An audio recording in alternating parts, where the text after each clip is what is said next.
Uh-oh, Ducks. Oregon's five-star quarterback looks good in the lightning yellow, but could this photo from back in 2018 foretell where he may actually end up? And Texas has been trying to get back for a long time. We can't speak to the on-the-field product, but when it comes to recruiting, well, they might be closer than ever. The College Football Recruiting Show starts right now.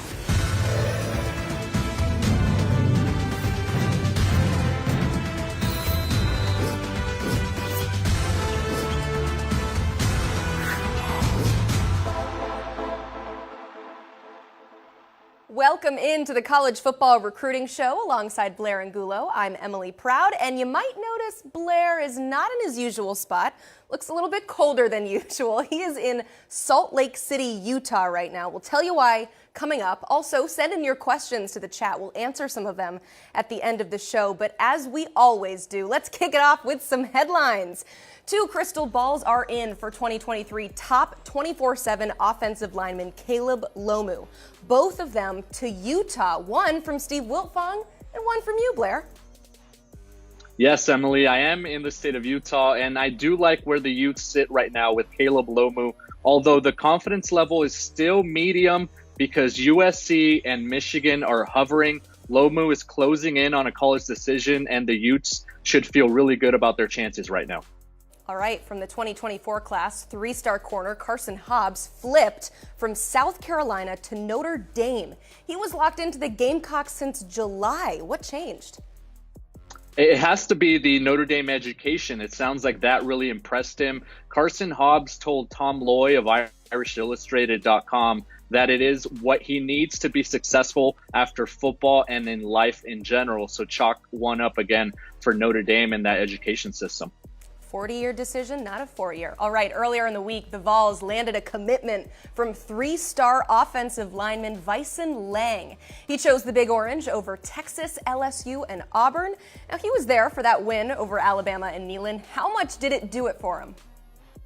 Yeah, remember that environment, remember that atmosphere, remember the goalpost floating down the Tennessee River. That was the ultimate decider. It sounds like Vyson Lang really liked what he saw there, liked the atmosphere, and I think he saw himself in that uniform. So that's why Tennessee picks up the talented blocker. All right, the top player in Nevada is headed east for Oxford, Mississippi this weekend. 2024 four-star wide receiver David Washington recently visited Utah and UCLA. So how does Ole Miss get him to leave his neck of the woods?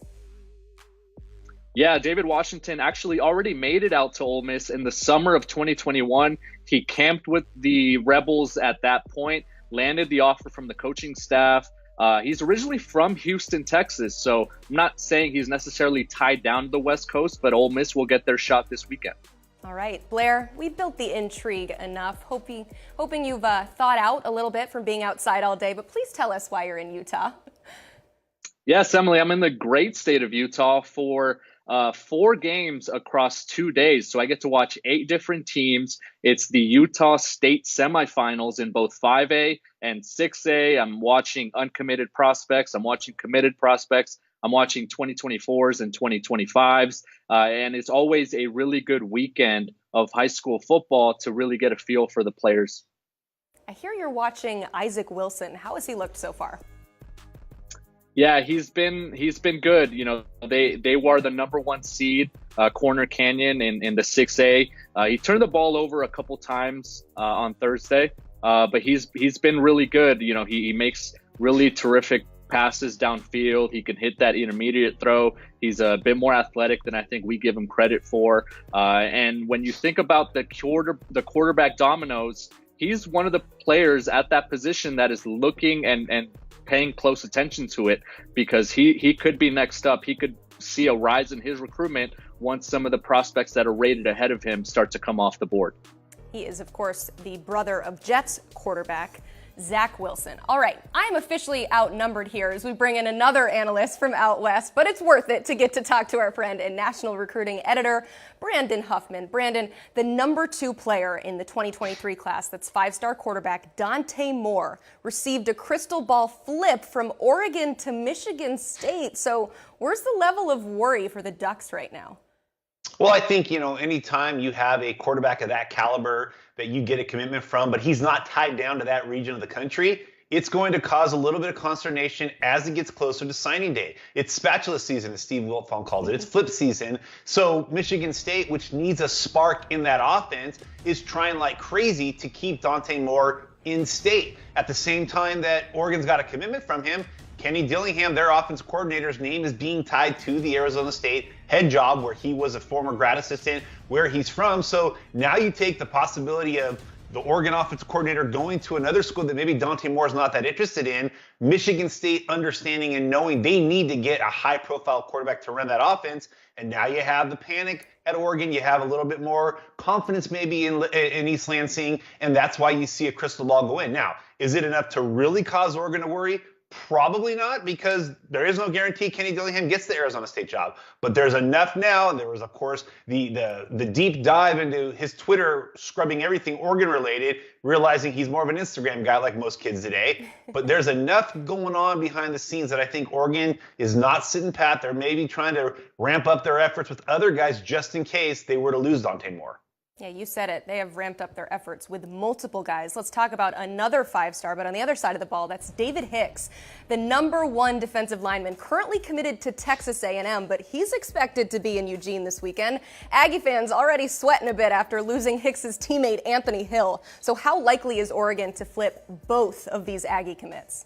Yeah, I think that's one of those situations, too, where a school that's not having great success on the field during that season could cause their recruiting class to look elsewhere. And one of the schools that appeals to them is a school that's on an upward trend. It wasn't but just, 10 weeks ago where Georgia humiliated Oregon on a national stage. And now here we are 10 weeks later, and Oregon's the hot topic to potentially get into the playoff. Whereas 10 weeks ago, Texas A&M was the hot pick to maybe be a top 5 team, a team that was in the playoff, to now they're fighting just to be bowl eligible. Well, when that happens, it causes other players to go look once again at the schools that they were interested in before. So now Oregon's going to get a chance to bring in David Hicks this weekend for a visit. This will be his 3rd time in Eugene. You couple this weekend with what's already going to be a festive environment in Autzen Stadium. They've got their hated rivals, the Seattle, with the University of Washington coming down. They've got a game where, it's the game before the game for Oregon, right? Where they got to play Utah next week, a team that beat them twice last year, kept them out of the Rose Bowl. But if they can keep their eyes focused on Washington this week, they're going to have the crowd, they're going to have the atmosphere, and that's the kind of thing that you need to have when you got a kid like David Hicks coming to town, to show him the entire package. This is why game day is such a big deal in Eugene. When you don't have a big fertile recruiting ground in the state of Oregon like the Ducks don't, you got to go national. And so if you're going against national programs, you got to show them on Saturdays that your program is every bit what those other schools are.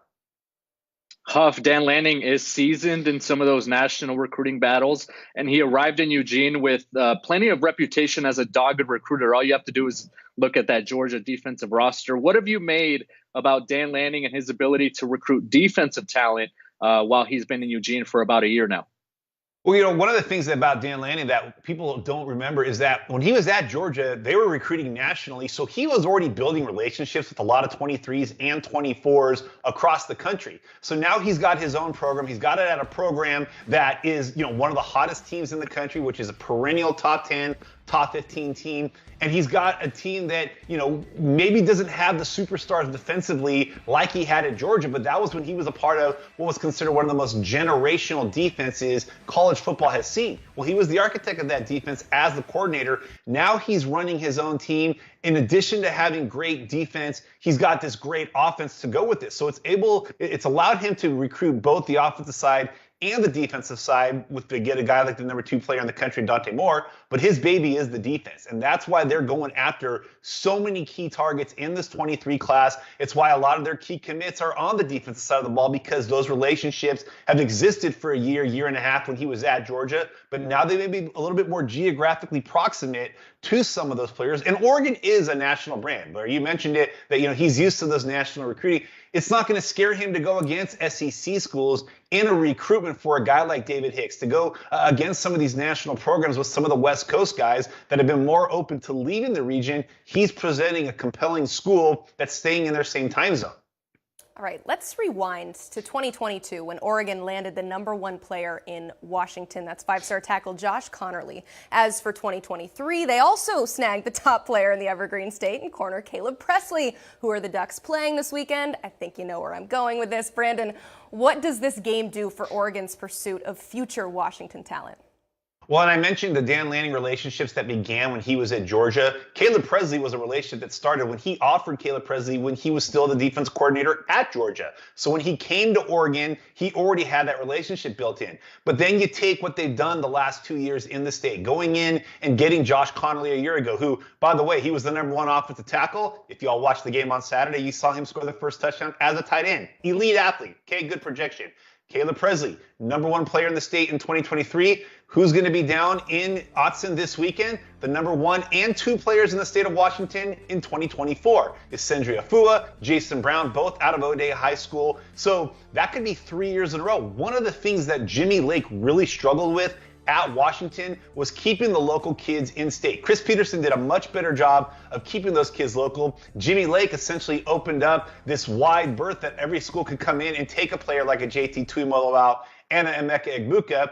But Dan Lanning's now given them the option to go play at a program at a national stage that's just 4 hours down south of where they live. So that's something that if Oregon wants to continue to have that success in Washington, they need to win on Saturday. But if Washington wants to turn the tide, a win for the Huskies might stem some of that flow of these players leaving the state to go play at Oregon. But Dan Lanning so far has the Huskies numbers with some of those key recruiting battles. Huff, you name dropped Sendri Afua already. First, why do they call him Papa? And second, where have you heard he sits on Adrian Clem's offensive line recruiting board? Well, I think between him and Brandon Baker, you have 2 of the best interior offensive line prospects in the country and a good chance for Adrian Clem to get both of them. They call him Papa because he's this nice, goofy, kind of, if you played the game Angry Birds back in the day, he always reminded me of one of the characters on there with his little deep little gutter laugh. But on the field, he's a monster. He's mean. So he's a Sendri on the field, he's Papa off the field, but off the field, he's also one of the most heavily pursued linemen in the country. Last weekend, he was down in Athens. He's the #1 interior lineman per the composite, was in Athens over the weekend, offered by Georgia, offered by Alabama as a freshman. The Tide and the Bulldogs are probably 2 of the 4 schools standing out for him. Interestingly enough, even though he plays at O'Dea High School, which is 5 miles from the University of Washington campus, the Huskies really aren't in it for him, but Oregon is. USC is, where his friend and teammate on FSP, Micah Banuelos, plays. But Oregon is going to try to put everything in that they can this weekend to get Afua to make an early decision. Again, it's close enough but far enough away where it's almost like playing at home, but you're not necessarily right in your backyard. And Adrian Clem is going to try to woo him this weekend when he's down there on that visit. He'll have his running back, Jason Brown, who's one of the top 2 running backs in the country, there with him. But Papa is definitely a huge target for the Ducks and for Adrian Clem as one of his top lineman prospects, period, on his board. Meanwhile, current Notre Dame commit, 4-star running back Jaden Lemar is expected in Eugene this weekend. The Ducks looking to flip him. Brandon, you're speaking to the Irish fans and to Duck fans.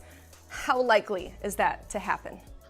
Well, I'll tell you what, I'm going to go watch Jaden Lemar play on Friday night in a playoff game, so both Oregon and Notre Dame fans can at least read about his exploits. Last week he rushed for 150 yards and 3 touchdowns in a quarter. Hey, maybe he'll do something like that to get himself ready to hit the road the next morning. But if you're a Notre Dame fan, this is not the report you wanted to hear. This is not what you wanted to see. It was one thing when he went down and visited a few weeks ago for the Oregon-UCLA game, but it's another thing when he goes back for a second time to Eugene, coming off the 3rd commitment of a running back to Notre Dame with Jeremiah Love's commitment back in mid-October. Now he's going back to Oregon a second time, and that's for a game this fall. And there's the likelihood he takes an official visit in December. Does that mean Notre Dame's kind of their grip on him is loosening? Yeah, it should. If you're a Notre Dame fan, it might be time to panic. And I think we saw that when Notre Dame offered his brother Jay Sean Lamar, who's going to be a top 247 player in the 2025 class. But that was an offer. It was kind of like when schools were offering JT Tuimoloau to play basketball. Like,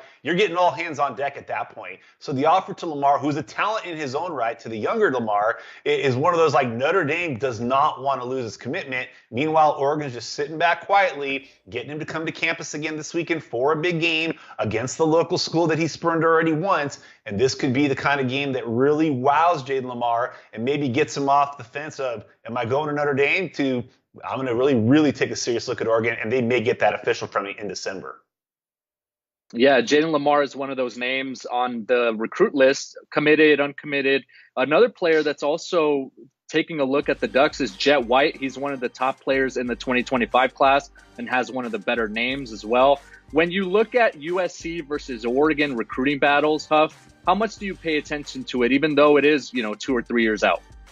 Well, it's funny because it seems like the majority of the battles in these last 9-10 months have been along the offensive line, whether it started with Josh Connerly, who we thought was going to USC, picked Oregon. Then you had it with Micah Banuelos, Alani Noah, both picking USC. Now you got a skill position guy who's from Southern California, who's been committed to the Trojans for a year now. But he committed to Dante Williams when Dante Williams was the interim head coach. Now Dante Williams is the defensive backs coach at USC. There's a new head coach in Lincoln Riley. But what that means is that, Lincoln Riley reaffirmed the offer, said that the commitment still stands, but maybe that wasn't necessarily the coach that White committed to in the first place. So he's doing some due diligence. He's going out and seeing some of their schools. He's building a relationship with other coaches. And when you're a defensive back like Jet White, maybe a lot of times that attraction is going to be to a defensive-minded head coach, which Dan Lanning happens to be. Lincoln Riley's an offensive-minded guy. And let's be real, Blair, Oregon is a school that has had success in Southern California with elite players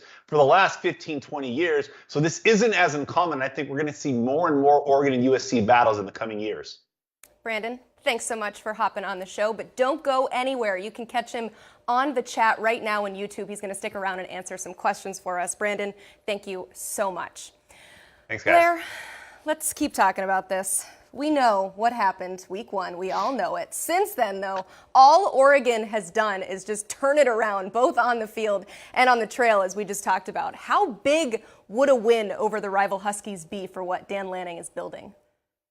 Yeah, I think Dan Lanning wants to win this game in blowout fashion because of the statement it would make, because of the ammo it would give him in some of these recruiting battles down the road.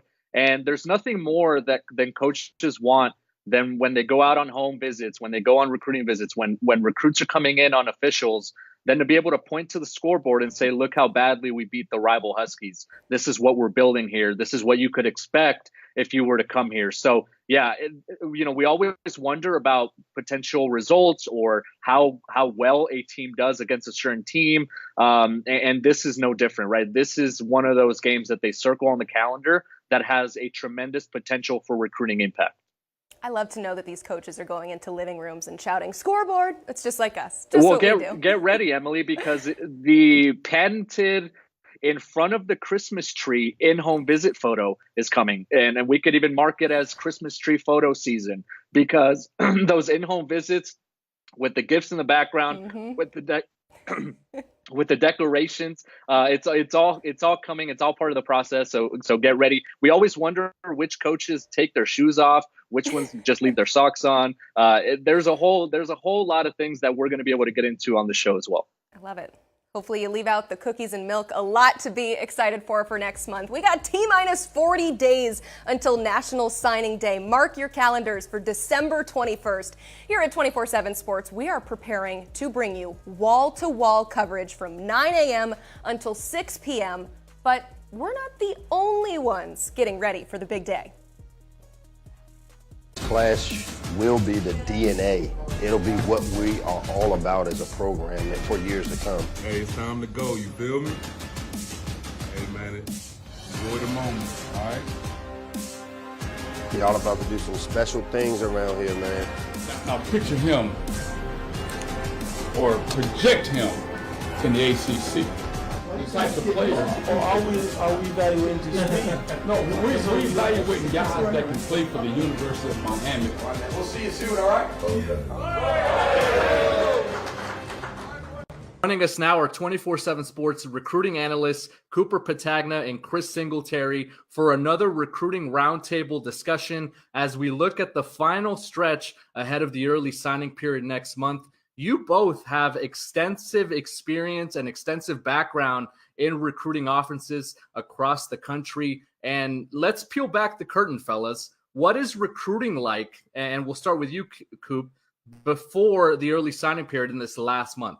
Well, you hope it's calm and you hope it's quiet, but sometimes that is not the case, and especially the way college football is trending right now. It's certainly the noise starts to pick up this time of year. You know, the football season is going to end at the end of November. Then the week after that, we'll have conference championships, and then it's all full swing recruiting starting on December 2nd. It's going to be the winter contact period. So a lot of these coaching staffs are going to have in-person meetings at in-home visits. They'll have 3 weeks where they'll be able to make their final pitch, really batten down the hatches of the players that are committed to them. But in terms of what it's like I said, you hope it's calm. But a lot of the times, your top players on the board, the guys that you have battled for, you're going to have to battle to keep. There's going to be a lot of teams out there that are still looking to take advantage of an opportunity to flip higher tier caliber players late in the process, and we've seen that already. Look no further than Texas A&M in the last 48 hours, losing a commitment from Anthony Hill, the number one linebacker in the country and a top 32 player. Texas right now surging. DJ Hicks as well, going to take a visit to Oregon this week, and another guy who's a 5-star, a top 12 player in the country. And you look at A&M, they're 3-6. I'm just using them as an example, but Oklahoma as well, they're 5-4. Colton Vasek, who's been in their class for quite some time, flips to Texas. So the Sharks are circling. Other teams smell blood. It's that time of the year. You got to make sure you got your house in order, or if not, you're going to pay for it. I think when you look at where you are, a lot of it's going to depend on where you are from a record standpoint. If you're a school that's in the playoff or you're right in the hunt, say, for example, like TCU, they're a school now that are looking at guys that they knew they couldn't get early on in the season, maybe a little bit out of their profile in terms of schools that they had that were recruiting them. And now they're able to say, hey, you know what? We're a playoff team. And it might be a situation where kids say, hold on, you know what? I'm committed to this school or I'm open. But, hey, I want to really take a look at TCU. So a lot of it's where you are from a record standpoint. If you're a school that's reeling, you're trying to keep your guys in the boat. You know, Coop touched on that. And so now, who is it that we need to talk to? What is it that we need to convince this young man of why we still need him as part of our program? You have that aspect. And then you also have the aspect of a school like a Georgia, a school like Ohio State, a school like Michigan, those perennial blue bloods. And now it's like, okay, we're cherry picking. You know, we are in the hunt. We're feeling really good about ourselves. We're playing at a high level. Who's that 1, 2, 3, or 4, 5 guys that we know can continue us in terms of having our class continue to ascend upward, but also guys that we know maybe be normally out of our footprint, but because now we're getting more national recognition, we're able to really take a shot at. And so the focal point is really depending on where that school is from a standpoint of a record. Are you a blue blood and you're winning a lot? Are you an up and coming school that a lot of schools, a lot of players nationally don't know about, like a TCU? Or are you a school that's reeling because you're not having the season that you're normally used to, and now you're trying to just keep guys in the boat? And so depending on those 3 scenarios, and I've been in all 3 of those scenarios, the mindset of the personnel department, of the coaching staff is different depending on where you are. And a lot of it, again, is depending on where you are from a record standpoint. Chris, a lot of early mornings and a lot of late nights, I'm sure. I don't know if you're a coffee guy. We've been to a few spots on the road, and I think I've tried to get you to, you know, maybe up your intake there on caffeine. But I do think it's interesting, right? How hectic these places get, how active these offices are, because we're now counting down the weeks before pen meets paper. You're checking the boxes to make sure guys are in the boat. You're making sure that whoever you think you have signing is still going to sign. You don't want to have any sort of surprises. Cooper, you mentioned you want it to be silent and cool and steady, but the fact of the matter is this is recruiting and things turn on their heads all the time. The NIL component now has turned into a whole different thing, a whole different animal that I think, Coop, is really changing the game as well.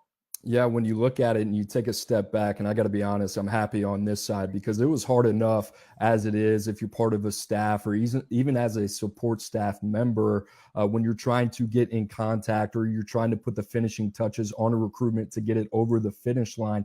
Now you have NIL as a factor. And as Chris mentioned, a lot of these teams surging late in the process and the boards start to reshuffle a little bit. The priorities become a little bit more clearer in the last 30 days or so. But now if you're a coaching staff, depending on the program that you're at, there's a lot of third parties involved, not only on the prospect side with the decision makers and maybe somebody that could be representing or act as another voice in the process, but the collective as well. So anytime money is involved, it becomes a little bit more complicated of a situation. And now, if there's one recruitment that I could point to, and I think Chris could add some context to this as well, Dante Moore, the number 2 player in the cycle of 2023, one of the best arms in the country. He's been committed to Oregon since July. Michigan State, Mel Tucker now making a push for him to keep him in state. That's what I would imagine to be example A in this scenario where both of those programs are probably having to go back and forth. And this is just not as simple as, hey, you fit here on and off the field. There's probably some things that you have to incorporate into that process and check those boxes before a guy like Dante Moore says, hey, I'm going to put pen to paper in the next 3 to 4 years. I'm going to play for the Oregon Ducks or the Michigan State Spartans. I totally agree. I think when you really look at it, it's a lot of different things. It's not even the NIL piece. Let's talk about if you're a program and you might lose some guys in year in, year out. If you're really good, you're going to lose guys to the draft. But now you also think about, we might lose guys to the portal. And so now how do you navigate that? And then from the NIL perspective, a guy's had a great senior year and now he's ascending. And now schools say, hey, you know what? Well, this was our package in March and April and May and June. But hey, we really see how you've ascended as a player. We think we're able to do some more things. And so now the collective comes in and that number has changed. Me and you have talked about, Blair, about a young man that's taking some visits coming up in the next couple of weeks. And a lot of it is predicated because the NIL space has now changed for him because of his level of play. So I think, like Cooper said, I am so glad that I am not there dealing with that, because that's a whole nother beast to try to navigate NIL. But you also wish you were a school in this era that really could be able to be involved in that game. And so that's the other part of it. Say you're a school that's done a tremendous job recruiting and you can speak to the development of your players. You just don't have the resources from an NIL perspective, from a collectives at your university to really now keep some guys locked in. And so now you're trying to find other avenues to keep that guy in the fold, whether it's talking about playing time, talking about development, talking about the relationship. So that's a whole nother conversation and a whole nother presentation that you have to have with a young man and his family to try to keep them in the fold or try to get them. So the NIL space has definitely changed this game for the better or worse, depending on the school and the resources that you have at your disposal. Yeah, a lot to consider now as those recruiting offices continue to buzz before the fax machines begin to hum next month during the early signing period. Thanks so much for joining us, guys. That is Chris Singletary and Cooper Petagna. You could follow all their work over at 247sports.com. Longhorn Nation, we're back.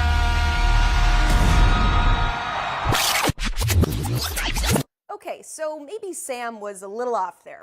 Breaking news in a CBS Sports HQ, Texas head coach Tom Herman has been terminated by the athletic department effective immediately. But let's fast forward to the here and now. It's a new era under Steve Sarkisian. The results on the field have improved, but wins on the recruiting trail are living up to the mantra, everything's bigger in Texas. Arch Manning, a 5-star recruit. He's the #1 player in the class of 2023, committed to Texas. So, they may not be back, but what's in front ain't too shabby. Yeah, take a look at this. Texas improving each year in the recruiting rankings under Sark, and they hope to keep it rolling with future classes. So how do they do it? Well, let's ask our friend Hudson Standish, staff writer for Horns247. We have already seen one Texas flip this week, 4-star edge Colton Vasek flipping from Oklahoma. Hudson, take us behind the scenes with how they pulled this off. This was a wild recruitment, Emily. Blair, I think you know this too, but Colton Vasek is a Texas legacy. His father, Brian, was a star defender for the Longhorns in the 90s. And a lot of his recruitment, it really seemed like he was going to end up at Oregon or maybe Clemson. And then Miguel Chavis and the Oklahoma Sooners got him right at the start of August. And for a little bit, there was some concern for Texas on how you let a legacy in-state kid at Austin Westlake High School, which has produced just star after star for the Longhorns. And eventually, as sources put it, this just followed the Kelvin Banks track from last cycle. An out-of-state early commitment, had a Texas, interest in the beginning. And as the Longhorn season, got started, it just ended up working for the Horns. And I should say that 49-0 win in the Red River Shootout against Oklahoma, which Vasek was in attendance for, definitely played a role. Yeah, Hudson, I think every recruit in America knows that Arch Manning will be playing his college ball in Austin. I think that's a known thing, right? That Texas has the #1 recruit in this class. But when you think about Colton Vasek specifically, considering that it is an Oklahoma versus Texas battle, how much of a ripple effect do you expect now with some of those cross conference battles between those two rivals? Oh, yeah, it's absolutely huge. And especially when you think about the 24 and 25 classes down the line. Speaking of Arch Manning too, Blair, Vasek and Arch Manning were really close friends. In fact, during his Texas unofficial visit right before he committed to Oklahoma, Manning and Vasek spent basically the entire day together. And when the deal was done after the Oklahoma game, Vasek visited for Iowa State. And we talked to a recruit in the Texas class that said that Arch Manning was basically hounding Colton Vasek to flip in the moment, but eventually Texas got the job done. And honestly, as Steve Wiltfong says, it's kind of special season in Austin. There are a couple of other names that are really intriguing that Texas could flip from other schools. All right, meanwhile, the #1 linebacker in the class, Anthony Hill, decommitted from Texas A&M and is set to visit Austin this weekend. The belief was originally that he would take his recruitment up until signing day, but that might not be the case anymore. Yeah, I feel pretty confident about my crystal ball prediction for Anthony Hill to end up at Texas. Truly one of the best football players I've covered in my short career as a recruiting analyst. Sideline to sideline linebacker with supreme physicality. And you're talking about a Texas linebacker group that could lose DeMarvion Overshown and Jalen Ford to the NFL draft. So Texas finished second the first go round for Anthony Hill, but I really like where the Longhorns are headed, considering that this is a pretty big visit weekend up ahead against #4 TCU. Hudson, Notre Dame commit Peyton Boeing may be visiting. He may not be visiting, but what have you heard and what's the latest in Texas's pursuit of one of the top in-state prospects?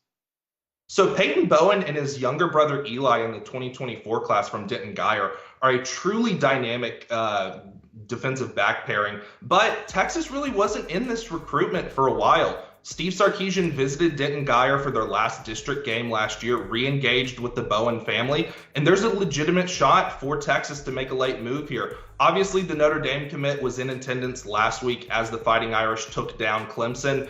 Big move for him. I'm cautiously optimistic that they could make a move, but again, with Peyton Bowen, you can't be too sure of anything. All right, the top tight end will also be in town this weekend. Deuce Robinson has a 6'10" wingspan and a pretty nice swing. Baseball is a big priority for him. So where do things stand with both Sark and David Pierce's recruitment of Robinson? Yeah, Emily, you hit it out of the park there. David Pierce, the Texas baseball coach, is going to be a big factor on this official visit weekend for Deuce Robinson. Yes, he's a 6'6" tight end that has loved how Texas has used Jatavian Sanders this year. But in addition to that, he's a stud baseball player as well, and Texas is fresh off of a trip to Omaha and is consistently one of the best college baseball programs in America. Blair, I know you're pretty familiar with Deuce as well, and they'll have another Arizona native in Jacoby Lane that'll be making the trip to Austin as well. Yeah, Hudson, Deuce Robinson has name-dropped Troy Tulowitzki before as well, so Texas baseball there also making an impact. USC has all the crystal balls. Georgia has all of the recent buzz. Do you get the sense that the Longhorns have a lot of ground to make up here in this recruiting battle? I do think there's some ground to make up, and I really wish that Arch Manning would be on campus this weekend because their relationship is a little bit underrated. They talk all the time, but I kind of get the sense that Georgia might have taken the lead in this recruitment. Like I mentioned earlier, if Texas can really sell Deuce Robinson and his family on using him in a similar way that they're using former five-star recruit Jatavian Sanders from Denton Ryan, I think it could go a long way in potentially selling him that Texas is actually the place to where he can improve his draft stock the most, even though Georgia with Darnell Washington and Brock Bowers is a pretty compelling pitch. Yeah, not too shabby there. All right, four-star wide receiver DeAndre Moore also visiting. He is currently committed to Louisville, but he's been looking around a bit. How effective, we've already talked about how great this is. How effective right now is the push from Arch Manning? And also, Jonte Cook is helping out too. Yeah, I'm glad you mentioned Jonte Cook because that's exactly where I was going to go. Those two talk all the time. Again, Georgia, another recruitment that they're seemingly in on. With DeAndre Moore, though, I think it's very interesting because Texas has 2 spots left at wide receiver. He seems to be their number 1 priority left on the board. But then you have Jaden Greathouse, the Notre Dame commit from Austin Westlake, that'll also be making the trip to DKR this weekend for the TCU game. And like I mentioned earlier, Jacoby Lane from Red Mountain out in Arizona, really intriguing prospect that the staff seems to like. What have you heard on Jacoby Lane, Hudson? Because he is a player that appeared to be leaning to the Oregon Ducks early on in his process. It was his dream school, ends up committing to USC. He's recruiting Deuce Robinson to join him in Los Angeles from that AZ to California connection. But Texas has its own recruiting battles that they've won in the state of Arizona. When you look at Bijan Robinson, you look at guys like Braden Liebrock, the former 4-star tight end. What have you heard on Jacoby Lane and Texas' pursuit of that highly coveted prospect? Yeah, Blair, you nailed it with the Bijan Robinson dynamic there. Obviously, when one of the best players in college football is from your state and is an out-of-state kid, that definitely factors a little bit. But Brennan Marion, the Texas wide receivers coach, has been crushing it on the recruiting trail, visited Jacoby Lane, I believe, a week ago. And there seems to be a lot of sneaky confidence behind the scenes that Texas could make a move here. He made one of the best one-handed catches that I've seen earlier this season. Really talented prospect. And after losing Jonah Wilson, who was their bigger body receiver, Jacoby Lane kind of fits that mold. And again, spatulas are out, so you might as well try to flip the USC commit on this visit. Love it. Why not? Hudson, thank you so much for all of your great intel. We appreciate you joining us. Be sure to head to Horns247 for all things Texas all season long. So we had some fun with that Sam Ehlinger quote, but ultimately this weekend will go a long way toward Texas getting back to where they want to be. So what's the overall feeling surrounding this Texas program among prospects, Blair? Yeah, Emily, remember the game against Alabama and how close Texas was to making that initial national statement that Tennessee ultimately made and that LSU ultimately made. And we saw the recruiting ramifications that had. Well, now Texas gets its shot against TCU to essentially knock off their Big 12 rivals. And I think that's one of the games that recruits really pay attention to. They already know Arch Manning is going there. They know that they're, being one of those front runners and appear to be in the mix there for Anthony Hill this weekend. But I think it's one of those games that allows Steve Sarkisian to, again, point to the resume, point to what he's building there. And when you look at the available spots, the spots are running out for Texas. And for them to win this game this weekend would go a long way for them to be able to secure a top finish. Yeah, the environment in that Alabama game, not too shabby either. All right, thank you all for sticking around with us. It's time to do some viewer questions. Let's start off with Kim E. She asks, or he, do you think Texas is able to land 4-star wide receiver DeAndre Moore? Predict the future, Blair.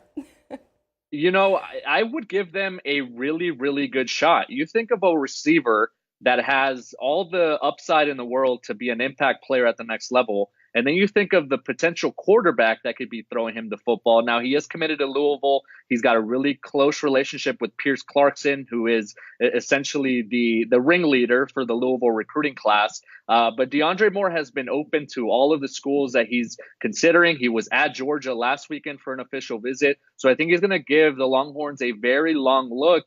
And listen, he could flip. It could be specialist season for him. And I wouldn't count out Texas, especially if they impress him this weekend. Okay, I'm going to go ahead and warn you, a lot of these questions, they're just asking you what will happen. So you got to predict the future. This next one here, do your best. From JJ, where do you think 4-star cornerback Javian Toviano will land? It sounds like LSU has a really good shot there, right? Crystal Balls went in for the Tigers. He went out there for a game. It's really early in his process, but I think it sounds like he wants to make a decision, sooner rather than later. When you think about LSU and the what they were able to do on the field against Bama, it's been known as one of those schools that is DBU. You have to like what Brian Kelly is building there in Baton Rouge. Yeah, one of the many crystal balls that were handed out for LSU by Steve Wiltfong. Just throwing them out to so many prospects there last weekend. All right, this one is from Sean. Does Oregon have a legitimate chance to flip LSU commit Dalen Austin? I would not count that out either. That's a West Coast prospect that is taking his talents to the SEC as of now. But Oregon is not going to hold back. Oregon's not going to let up either. And Dan Lanning, you heard Brandon Huffman talk about it earlier in the first segment. This is a program that is really emphasizing the defensive side of the ball under Dan Lanning. And no one is recruiting harder, I think, down the stretch than Dan Lanning. That staff is their work ethic on the recruiting trail speaks for itself as well. And Dalen Austin could be on flip watch as well. Yeah, they are seeing the results already. All right, last but not least, this one comes from Dominate. If Dante Moore flips to Michigan State, could another top quarterback flip to Oregon? What are the chances of that happening? It's way too late, I think, in the recruiting process for some of these ripple effects. I think if he had flipped maybe in the summer or right after making a decision earlier, it would give maybe a bit more time. I guess it really depends on how quickly, if at all, Dante Moore does decide to flip his commitment. If that happens closer to the early signing period, it doesn't give Oregon a lot of chance there, a lot of time to make a different decision or go in a different direction. But it all depends on Dante Moore, whether or not he sticks and whether or not that happens relatively quickly. But if it does happen, I would expect Dan Lanning, I would expect Kenny Dillingham to pull no punches and go after the right guy. Oh, yeah. We know that staff will be on it if that happens. Blair, thank you so much for answering all those questions. And thank you, viewers, for submitting them. We appreciate all the great questions. We hope we answered them as best as possible. But if we didn't, a lot of questions will still get answered next month on our signing day show. So go ahead and subscribe to the 247 Sports YouTube page so you are ready to go for the big day. He's Blair Angulo. I'm Emily Proud, and this is the College Football Recruiting Show.